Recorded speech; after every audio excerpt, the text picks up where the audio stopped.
Today we're taking a look at the C-Pro 262 DLX.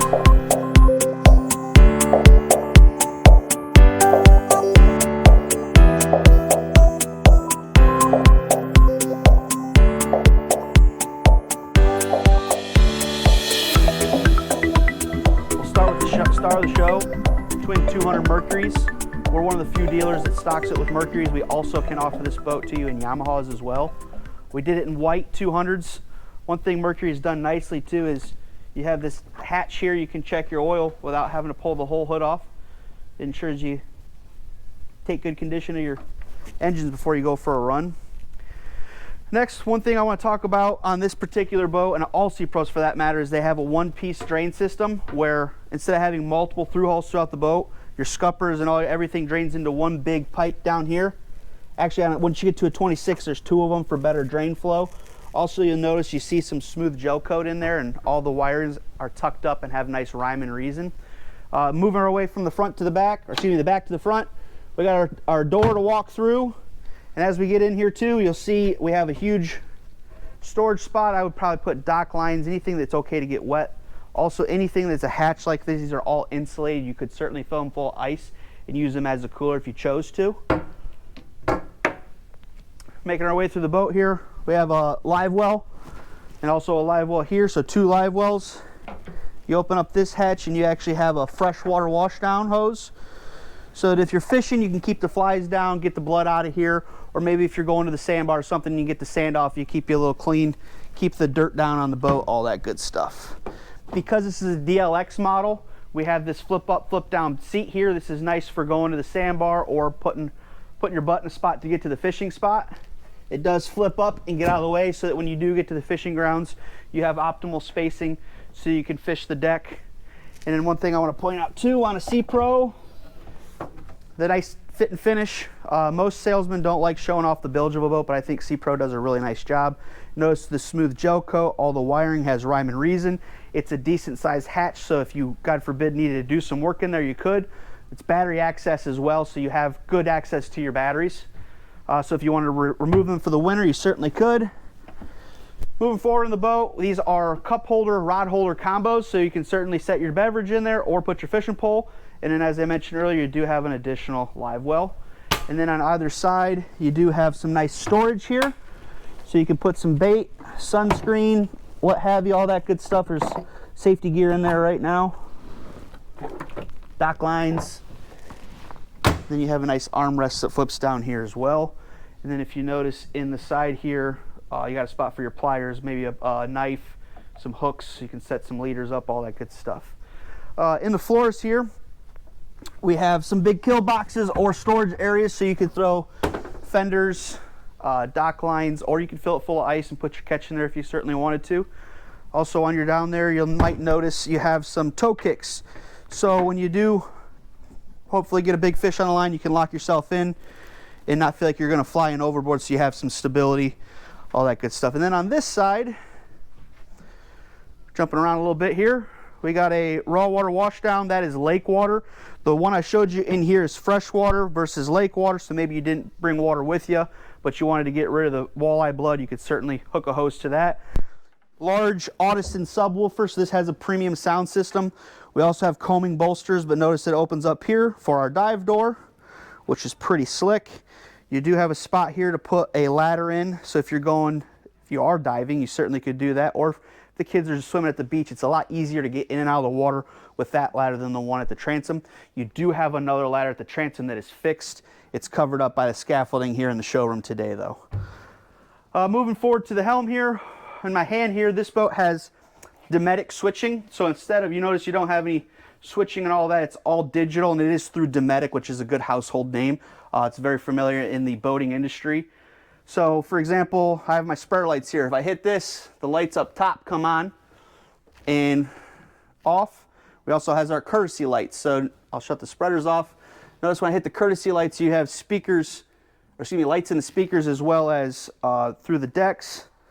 So you'll notice it a whole lot more at nighttime. And one thing I think is cool, but it's kind of silly, is gee whiz, this C-Pro lights up, but it does look pretty slick.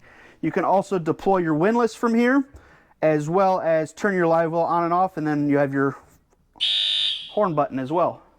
If you're not a huge fan of that, you still have access to everything I just mentioned on your GPS. When you go to a DLX option, which this is a 262 DLX, you get Simrad NSS 12s, and then you see you have digital switching here. So those spreader lights I was just using with the control, you can certainly do from your GPS as well.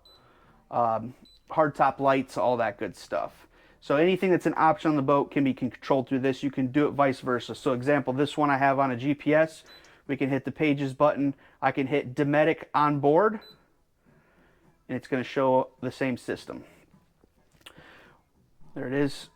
So then over here, also notice how nicely this dash is laid out. 2 NSS 12s. You have a wireless charger for your cell phone here, which I think is positioned perfectly. So if you're cruising and you do get a notification, it's right here. You don't have to search for your phone. It also charges. The remote holder is here. This boat has Optimus steering, so there's your control panel. Another simple thing, easily overlooked, but I really enjoy where they put the trim tab control from the throttles, because if you're in rougher water and you want control, you don't want to have to do a bunch of moving around. It's a quick, swift move to go to your trim tab controls. This is DTS, which stands for digital throttle and shift. It's all fly-by-wire. That is a Mercury option. One thing we really enjoy with the Mercuries is active trim, so it takes the thought out of it. So if you've ever ran a boat where you've really trimmed it out on a nice smooth day and you felt it porpoise or dorsal fin on you where it wants to jump, you can engage the active trim and it'll take all of it out. They've done tests where this is actually faster than a human can respond. I would encourage people that if they're not used to using that, to get involved with it and use it. You also have push to start and your key switches here, as well as your kill lanyard. Up top here we have a VHF ship to shore, Simrad, and it's nice flush mounted, also acrylic. And then you got your mic here ready to go. And then you have an electronics box. You could throw some charts if you still use some of those. If you got your old Grandpappy's honey hole, you can keep your charts nice and dry and safe. Binoculars, hat, t-shirt, whatever you want to throw up there, nice storage. It does lock too, so if you go to the islands and want to hide wallet or purse or something, it is lockable. Then we have an electronics box here that is a dry box, so you could hook your cell phone to this. This does sync to your stereos. It does charge as well, so you could control the stereo through your phone. Also, if you do get into some weather, you can put it in here, lock it up, and it's going to stay out of the elements. You ever have it where your phone gets too hot from the sun? It'll protect it from the sun or the water for that matter. This boat is equipped with an Audison stereo. It does have premium sound with a subwoofer. And if you haven't heard of Audison, I would encourage you to do some research on it. We're pretty happy with the thing, and that subwoofer is cranking. Moving forward, we'll take a look at the helm here, or excuse me, the head. We have a Dometic electronic head. There's also in here we have our battery switches, and there's also a sink down there. So if you wanted to wash your hands, you could. And you'll see you have amplifier for your stereo as well as your battery charger, which is open and accessible. Another thing I'll point out while I'm standing right here specifically, Sea-Pro has done a nice job integrating the D-channel tubing, so it's recessed into the boat. Some of these brands will put circular tubes, and you almost feel like you have to turn sideways here to fit. They've also, for 2025, they've gone to the full windshield instead of the half moon. There is a vent here as well as a windshield wiper that you'll notice when you get to the front. Moving our way forward, we have a couple of unique options here for different layouts. So say you're at sandbarn or getting to the fishing spot, you have multiple positions you can put this seat, so you can find the right angle that suits your needs, or you can lay it completely flat. But it does have 3 options here, I guess 4 if you're counting flat.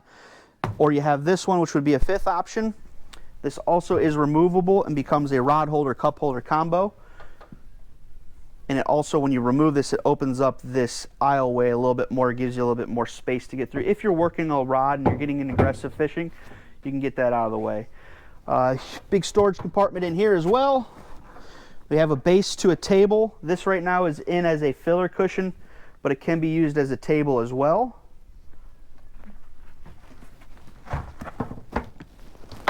In-floor storage here. While we're in here too, one thing I want to point out too, this boat is a one-piece stringer system. A lot of manufacturers will link and log a stringer together. Oh, I did that backwards. Where they basically take multiple beam, same beam boats and glue them together and do one big stringer grid and glue the bulkheads together. This is all one-piece stringer system. And the reason that's important is, imagine, obviously we don't want you to get in an accident. Imagine if you get in an accident in a full-size pickup truck with a full frame versus a unibody car like a Toyota Prius. The pickup truck is going to live to tell a tale a little bit better, which makes this boat a little bit more rigid and stronger and gives you more strength. They do put closed cell foam on either side that does two things. One, it gives you more buoyancy. It also does a nice job sound dampening, so when you're crashing through bigger waves, it takes any vibration out, and it also insulates all of these boxes as well. So everything can be used as a cooler, and it just makes the boat one more stronger piece as well. Going to the front here, we got a couple rod holders as well as a windlass. And again, when we have the remote, we can deploy this from watching up here. Then we can also do it from the GPS, and so we have 2 points of contact where we can drop that. Looking at this too, this is a Lumar free fall windlass. So a lot of different windlasses, you hit a button, you have to hold it to go down. On this one, you hit it once and it free drops. So you're going to get a quicker set, and it's a little more money, but it's a much better windlass in my opinion. Also notice these grab rails up here, so if you wanted to go out in the rough stuff and right up here, you certainly could. You can see this boat and many more at clemonsboats.com, and we'll see you on the water, guys. Thanks.